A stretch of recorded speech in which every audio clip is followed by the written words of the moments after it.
코로나 바이러스 팬데믹이 현실화되어 전 세계가 고통을 받고 있는 이 시점에서 우리에게 가장 궁금한 것은 바로 언제 백신이 개발될 것인가입니다.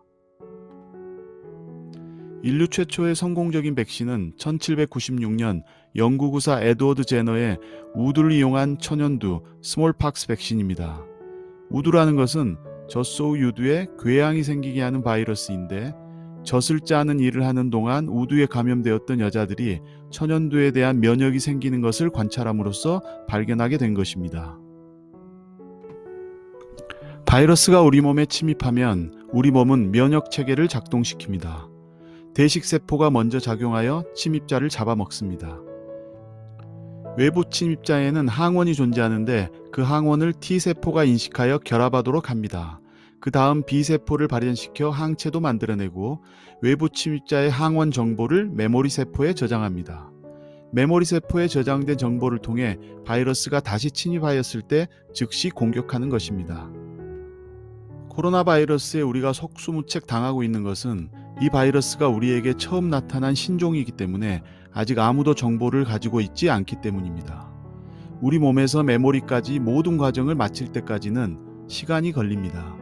그래서 그동안 우리 몸은 아프게 되고 일부에서는 사망에 이를 수도 있습니다. 이 때문에 우리는 백신이 필요합니다. 미리 면역 반응을 완성해서 바이러스가 침입할 때를 기다릴 수 있기 때문입니다.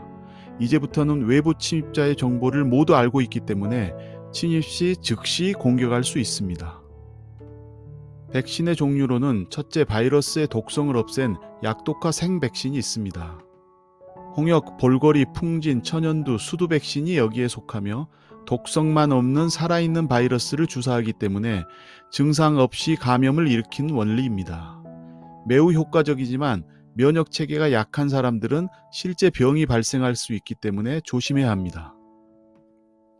둘째로는 죽음 백신 또는 비활성화 백신입니다. 소아마비, A형 간염 백신이 여기에 속하며 열이나 화학물질로 처리한 죽은 바이러스를 주사하는 것입니다. 생백신만큼 면역력을 주지 못하기 때문에 지속적인 면역을 얻으려면 여러 번 추가 접종을 받아야 합니다. 세 번째로는 바이러스의 특정 일부분, 예를 들면 외부 껍질 단백질 등을 주사하는 것입니다. B형 간염, 인간 유두종 바이러스 백신 등이 여기에 속합니다. 강한 면역 반응을 보이는 주요 부분 일부만 사용하는 것이므로 면역력이 약한 사람에게도 사용이 가능하고 보통 여러 번의 추가 접종이 필요합니다.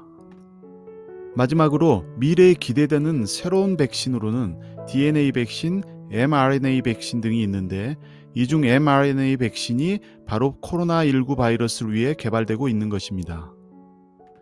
기존의 백신들은 바이러스에 단백질을 주입하는 것이지만 DNA와 mRNA 백신은 바이러스의 유전자를 주입하여 이 유전자가 우리 몸 안에서 바이러스 단백질 항원을 만들어내는 원리입니다.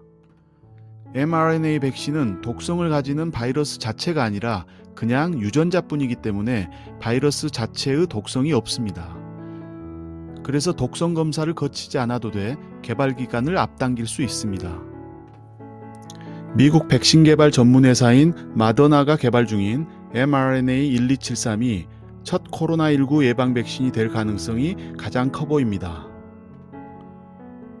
코로나19 바이러스가 우리 몸에 침입할 때는 뾰족한 스파이크 단백질인 S 단백질이 필요합니다. 코로나19가 처음 발현했을 때 중국 과학자들이 코로나19 유전체를 분리해서 공유하였고 미국 연구진들은 곧바로 이를 활용해 S 단백질 구조를 밝혀내는 데 성공하였습니다.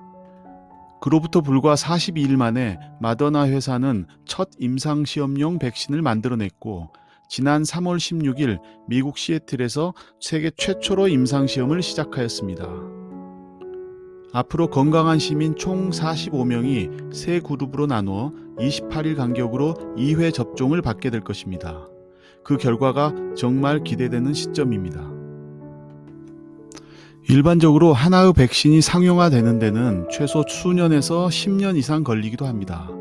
트럼프 대통령이 11월 미국 대선 전까지 백신 개발을 마치라고 독촉했으니 정말 그렇게 빨리 개발될 수 있을지 궁금한 시점입니다.